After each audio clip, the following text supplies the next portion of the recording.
I'm going to show you how to reset the oil maintenance alert reminder on the dashboard of your 3rd gen Toyota Tacoma.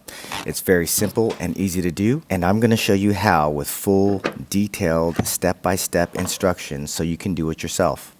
This is Judy, my 2020 Tacoma, and we just finished changing the oil and oil filter. If that's something you would like to learn to do yourself, I have a video on that for you, and you will find it very helpful. I'll put it linked to it in the description below. You can drive with the maintenance required indicator on, or if you want to remove the alert so that it's back to the normal dashboard information settings, all you have to do is push the back arrow on your steering wheel.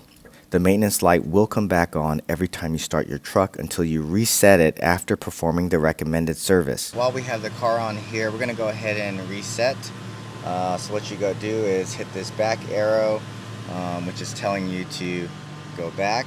So we hit the back arrow.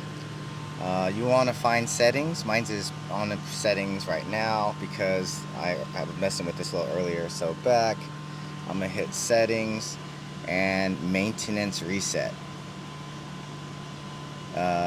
Reset the maintenance reminder. Yeah, let's do it. You can also use tape and just write a mileage indicator on your piece of tape right there if you like.